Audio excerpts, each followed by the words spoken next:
There's a difference between a man who looks powerful and a man who actually is.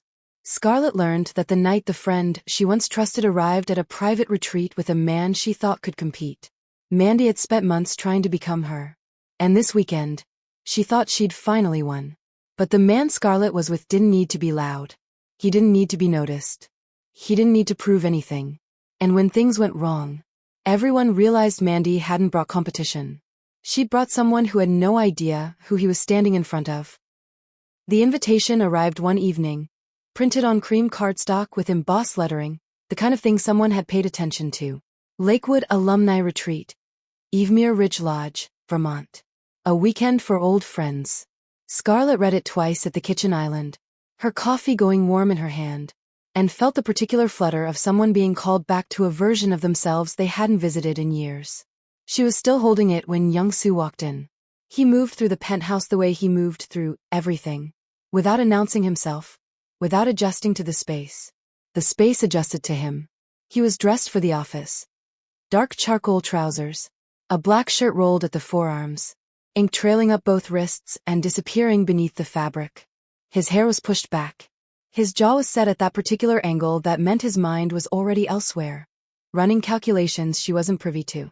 He was, as always, almost offensively beautiful. There was something else, too. Something people couldn't name, but always reacted to. The kind of presence that made men lower their voices, and made problems disappear before they fully formed. What is that?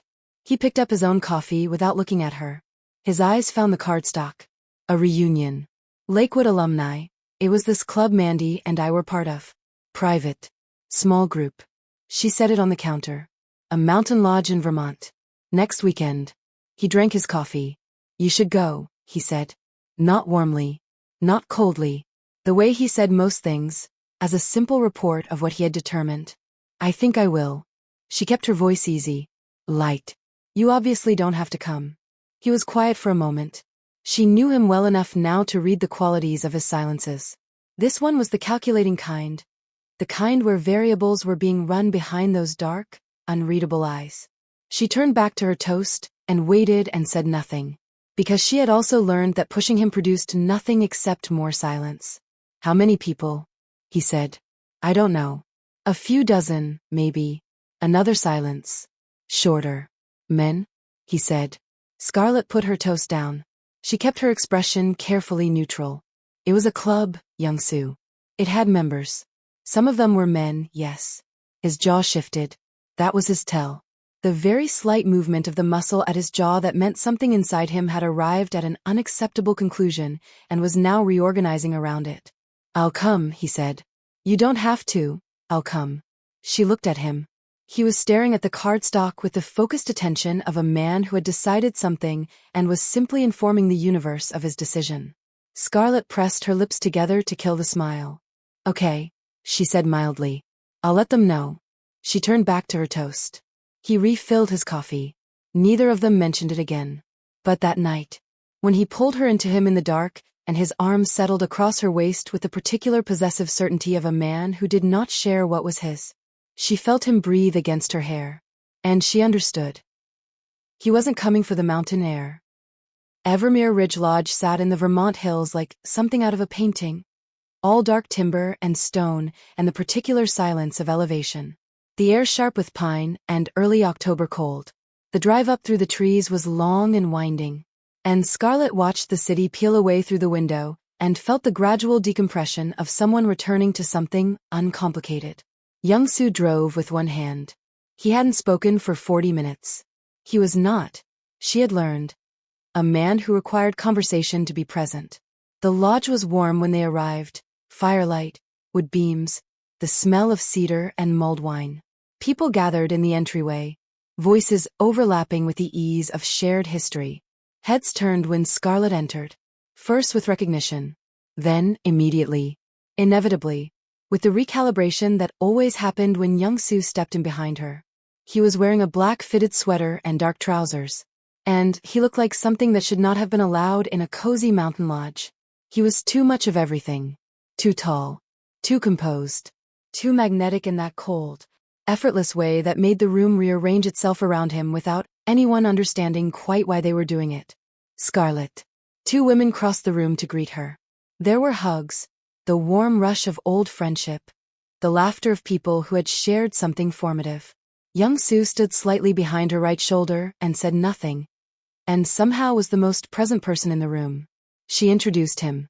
He shook hands. He was polite, brief, and completely unreadable.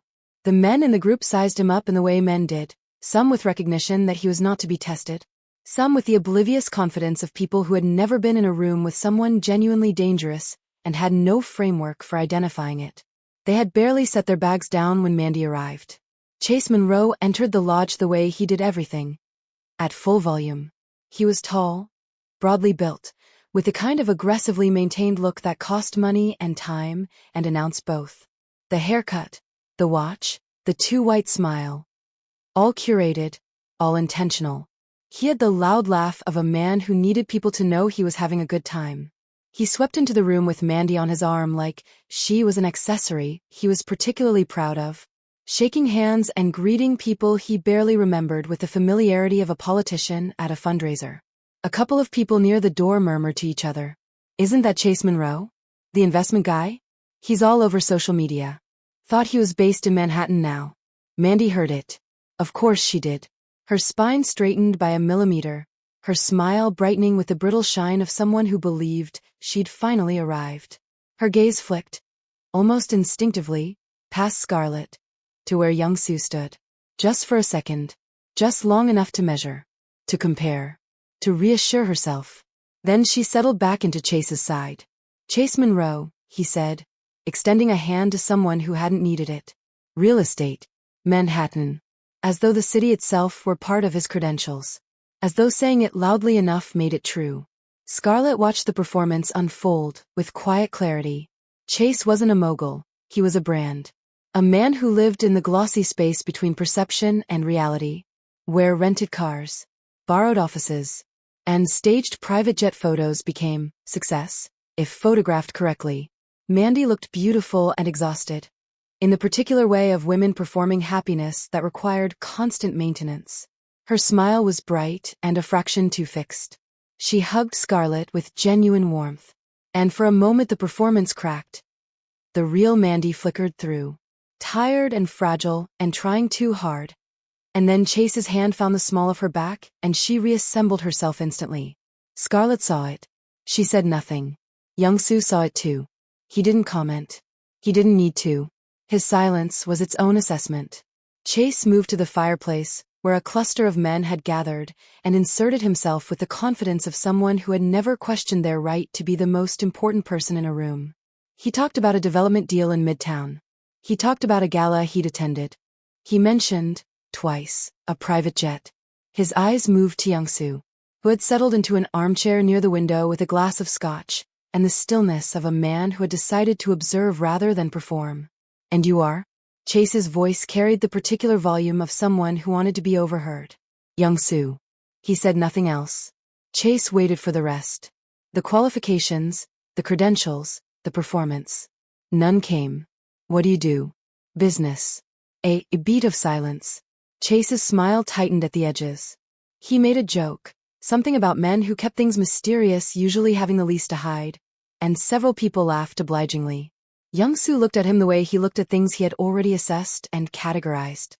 "Or the most," he said simply, and returned to his scotch. The laugh that went around the room was different from the one Chase had gotten. Quieter. More genuine. Chase's jaw tightened.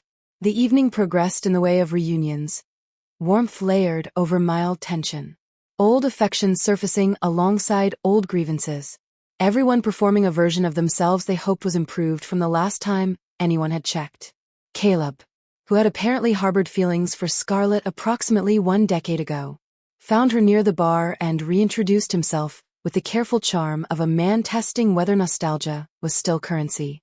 He was handsome, easy to talk to, and angled himself toward her in a way that was warm and not quite innocent. Across the room, Young-soo did not move. He held his drink. He watched. His expression was the same as it had been for the last 3 hours. Composed, present, impossible to read. But Scarlett knew the look. She felt his attention on her the way she always felt it. Not as surveillance, but as weight. The warm, particular pressure of being seen by someone who saw nothing else. She wrapped up the conversation with Caleb gracefully and found her way back to Young-Soo's side. He said nothing. His hand found the back of her chair, not her body, and the gesture was so quiet and so complete that she felt it in her sternum. "Were you jealous?" she murmured. "No," he said. A pause. He was, with the flat certainty of a man stating a fact. Scarlett hid her smile in her wine glass. Across the room, Sally Davis was having a different kind of evening. Sally was warm and funny and had been one of Scarlett's favorite people at Lakewood. But tonight she was distracted, her eyes tracking the room for her husband Phil, who kept disappearing and returning looking slightly worse each time. His phone buzzed constantly. He stepped outside twice. When he returned the second time, his face had the particular gray quality of someone receiving very bad news in increments. "Phil okay?" Scarlett asked Sally quietly. Sally smiled in a way that answered nothing. "Just work," she said. "You know how it is." Scarlett looked across the room at Phil, who was now staring at his phone with the expression of a man watching a countdown. She didn't know what she was seeing yet. She filed it away. By 10 o'clock, Chase had drunk too much. It happened in degrees. The way these things did. The voice getting louder. The jokes getting sharper. The performance getting less disciplined. He began interrupting people. He began making comments that had edges to them. Dressed as humor and deployed with precision at Mandy when she said something he hadn't approved. Mandy wouldn't know about that, he said, when she contributed to a conversation about finance. She's still learning the difference between a portfolio and a shoe collection. Several people laughed uneasily. Mandy smiled like she'd been taught to smile. Scarlett felt something cold move through her. "She works in accounts, Chase," Scarlett said, evenly. "Of course she does." He smiled at her, and the smile was the kind that arrived before the knife. "And how about you, Scarlett? What exactly do you do again?" "She is a data analyst," Young-Soo said, without looking up from his drink.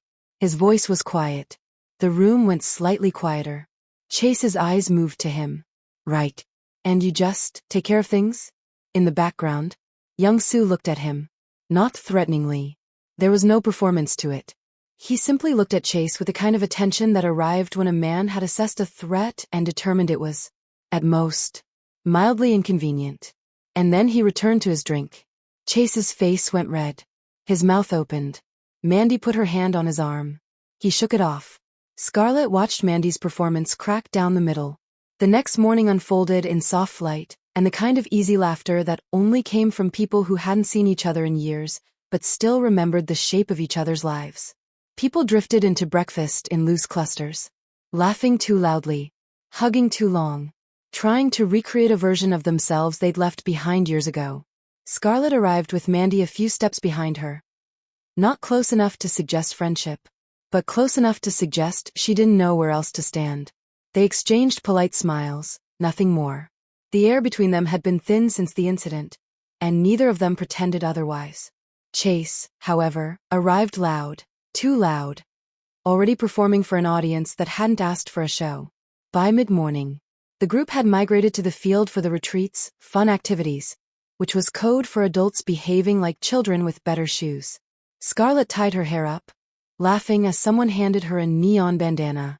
Young-Soo stood beside her, hands in his pockets, watching the chaos with the detached calm of a man who had seen far more dangerous games played in far less pleasant places.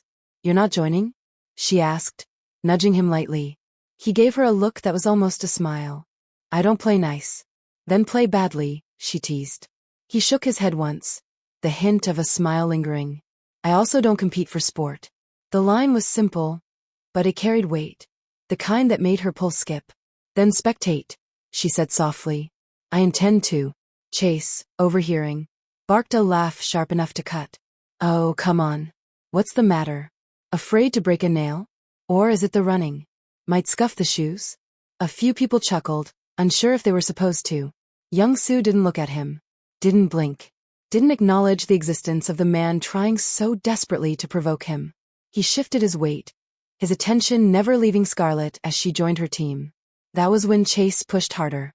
"Some guys act mysterious because they've never done anything physical outside a gym selfie," he said loudly. probably terrified of getting a bloody nose and ruining their good looks. This time the laughter was thinner. Uneasy. People glanced between Chase and Young-soo, waiting for something. A reaction, a retort, a crack in the calm. Young-soo didn't move. Scarlett felt her stomach drop. She had never seen what he was capable of. But she felt it. The way you feel something dangerous before it ever proves itself. She turned, caught his eye, and gave him a look that wasn't quite a plea. Something quieter, threaded with trust. Please don't. Not here. Not for him. His gaze held hers for a beat. A single beat. And something in him settled. Then he looked away. As if Chase were nothing more than a mosquito buzzing near a window he had no intention of opening. People started watching Young-soo differently. Not with curiosity. With awareness. Even Chase felt it.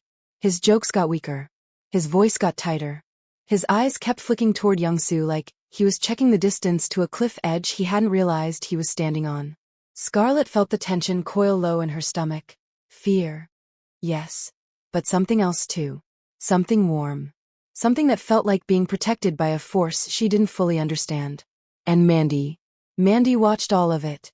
The restraint, the attention, the power. With a hunger she didn't bother hiding. Later that evening, a private dinner was served at 9 o'clock in the lodge's main dining room. Long oak tables. Candlelight. The smell of wood smoke and braised short rib. It was the kind of meal that asked to be lingered over. And for a little while it was. The conversation softened. The wine moved. The mountain outside the tall windows was dark and hushed. The doors opened at 9:43. 5 men walked in, and the room understood immediately, the way the body understood it before the brain, that something had changed. They were not the resort staff. They were not guests. They moved with the particular deliberate calm of men who had come to collect something and were not concerned about resistance. 2 of them took position at the entrance to the private dining area. Shoulders squared. Expressions flat and uninviting.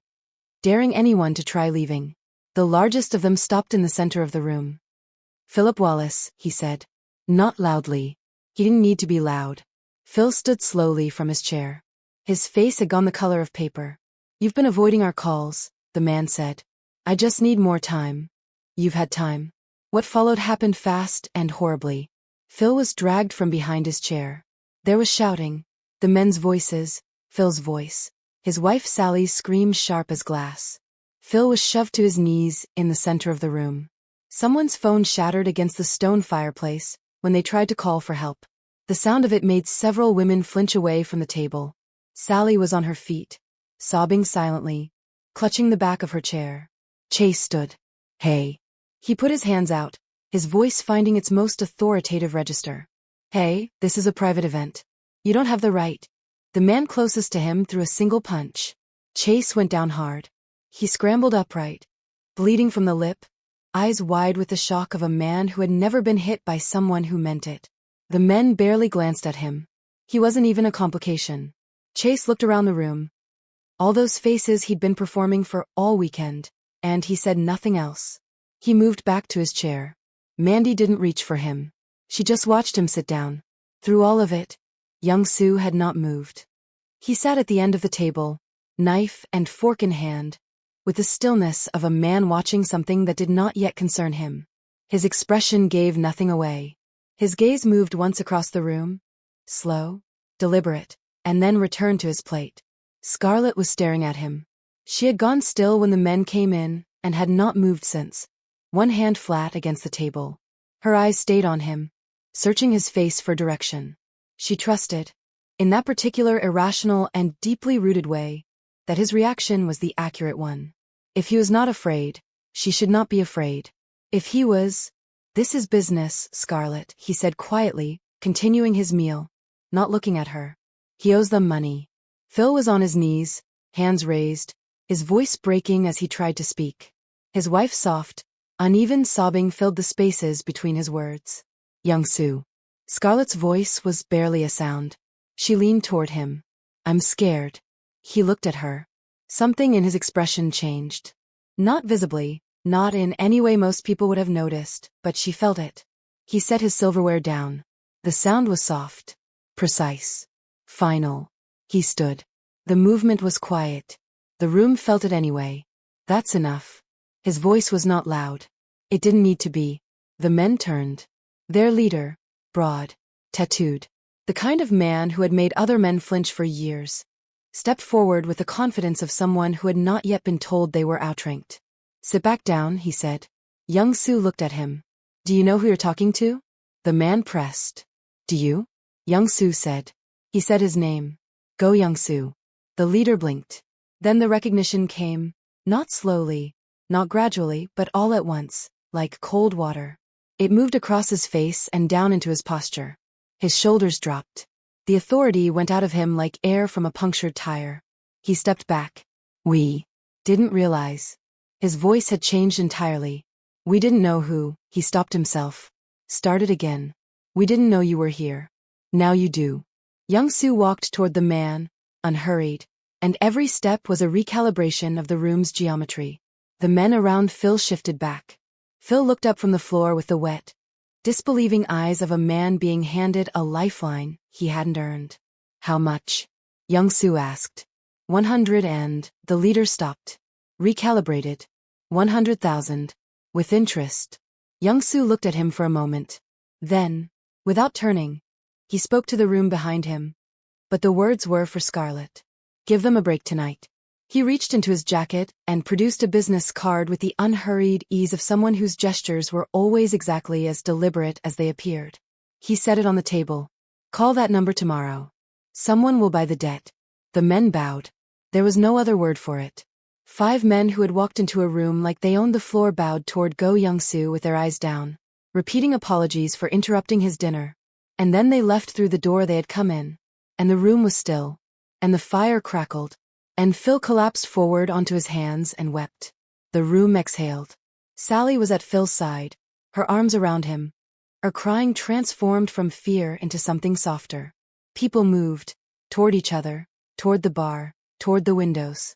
The fragile architecture of the evening had been destroyed, and everyone was rebuilding in real time. Chase was at the far end of the table. He had made it back to his chair. His lip was cut. His shirt was pulled loose. And he was trying, visibly, effortfully, to reconstitute some version of the man he had been performing all weekend. He straightened his collar. He picked up his wine glass. He began to say something to the person beside him about knowing people, about being able to have this sorted. No one was listening. Mandy was watching Young Soo. He had returned to his seat. He had picked up his silverware. He was, apparently, going to finish his dinner. Scarlett's hand was in his, held loosely on the table, and he was speaking to her quietly, and his face was doing the thing it only did for her, that unlocked, present attention, and she was looking at him like she was still assembling what she had just seen. Mandy looked at Chase.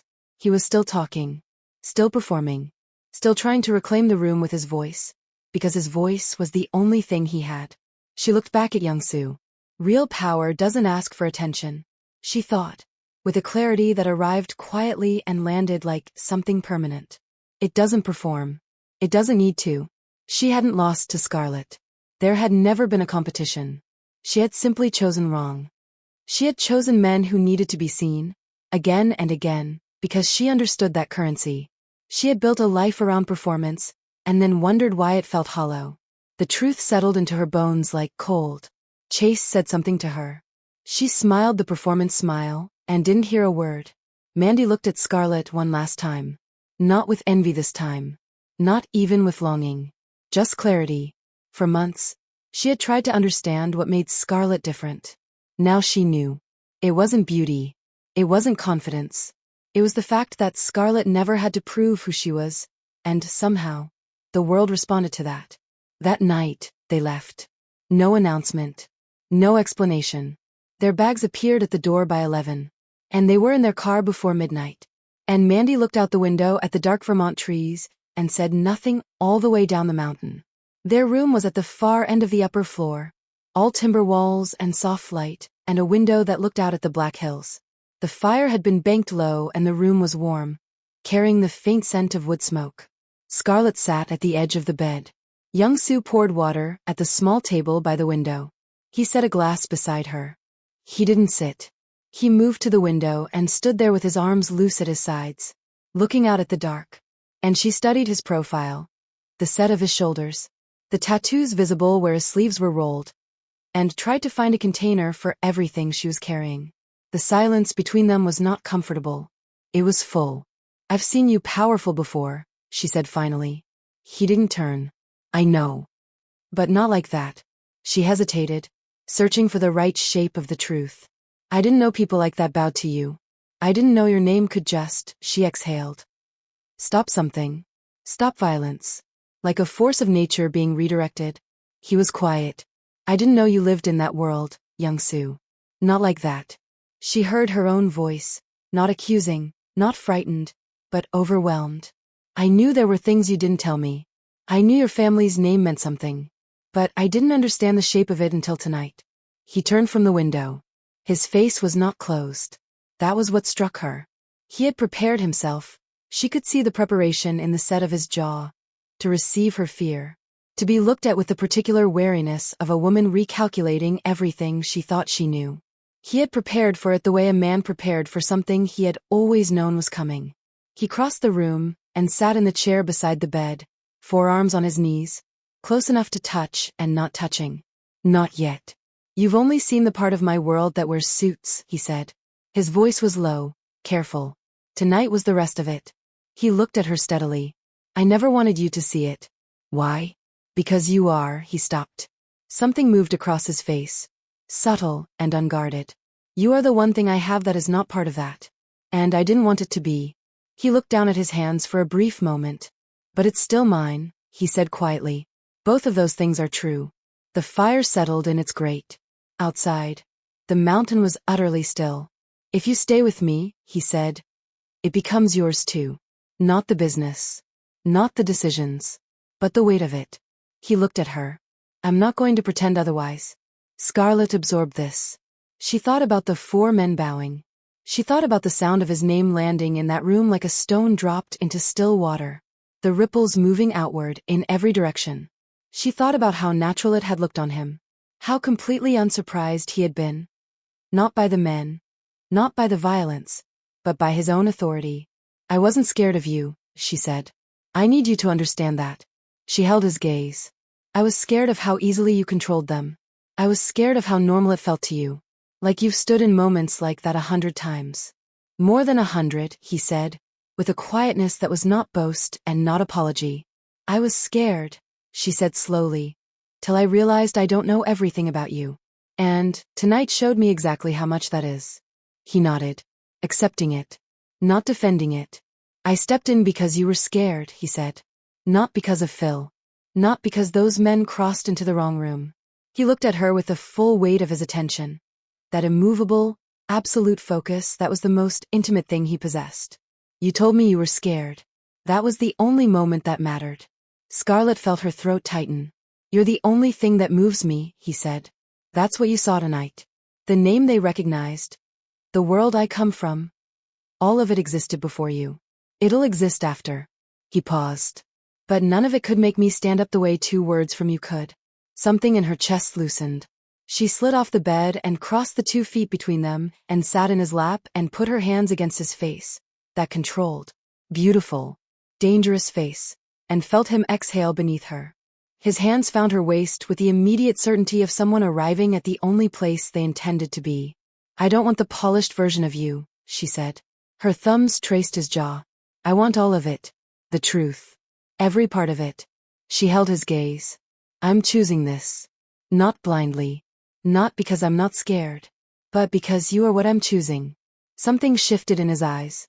Not cracked. He did not crack. But something behind the lock released. He kissed her. Not gently. Not the careful, measured version. He kissed her with the pent-up restraint of a man who had been holding something in all evening. Through the dinner. Through the men. Through the conversation on the edge of the bed. And was now done holding it. His hands moved up her back and pulled her closer, and she went. Yielding and then not yielding. Meeting him with her own urgency. Her fingers in his hair. The fire burned low. The mountain was dark and quiet. They did not speak again for a long time. New York didn't care that they were back. Monday arrived with cold light and the smell of coffee drifting from the kitchen. The city moving beneath them with its usual relentless rhythm. Scarlett stood at the windows and watched the grid of Manhattan. taxis, steam, the vendor on the corner, and felt the quiet, startling clarity of someone who had walked through something true and come out the other side changed. Not broken, not shaken, changed. She had seen the part of Youngsu's world that didn't wear suits. And she had stayed. Behind her, she felt him before she heard him. He moved with that deliberate quiet that always made her aware of him without turning. He set a mug beside her. Coffee, he said. She smiled. You made it. I've been practicing. She looked at him then, really looked, and saw the thing he was trying to hide. Not fear of her. Fear of losing her. He had shown her the truth of his world. The part that bowed. The part that was owed. The part that made 5 men look at the floor and apologize for breathing in his presence. And now he was waiting for her to decide if she could live with it. She took the mug, held his gaze. I'm not going anywhere, she said. His jaw shifted. The smallest tell. But she knew him now. I know what you are, she said softly. I know what your name means. I know what that world asks of you. A breath. And I want all of it. Not because it's dangerous. Not because it's powerful. Because it's you. He didn't move at first. Then, he stepped closer. Slow and certain. And his hands came to her face. Both of them. Warm and steady. Holding her like she was something he had never expected to have. I didn't protect you because you're fragile, he said. I know. I protected you because you're mine. His voice was low, even. And because you are the only person in the world who can move me. Her breath caught. She leaned up and kissed him. Soft. Sure. The kind of kiss that didn't need to prove anything. The weeks that followed didn't soften. They clarified. She saw him as he was. The man who could empty a room with a single look, and the man who made her coffee in the morning. The man whose name carried weight, and the man who fixed her earring without being asked. The man who took calls in a tone that made other men choose their words. And the man who held her at night like he didn't believe in letting go. She stopped trying to separate the pieces. They were all him. One evening, she stood in the kitchen doorway while he worked at the island, papers spread, phone face down, attention absolute. She watched him and felt something settle inside her. Clean and certain. This is what I chose. He looked up. What? He said. Nothing. He studied her for a moment, then the corner of his mouth moved. His version of a smile, small and devastating. Come here. She went. He pulled her between his knees, arms wrapping around her, and she felt the full weight of him, strength, warmth, the uncovered hands capable of things she now understood, and had chosen anyway. She put her face against his neck and breathed him in. You're still watching me, she murmured, waiting for me to change my mind. His arms tightened. Old habit. Get a new one. I'm working on it. Outside, Manhattan burned in its glittering indifference. 10,000 lights. The city that never paused for anything. But here, in the quiet above it, they had this. Not safety. Not simplicity. Something truer. His lips brushed her hair, slow and deliberate. Neither of them spoke. The city moved below. The night held. And in the space where fear used to live, something steady and chosen took root. The beginning of a future they would build together. One truth at a time.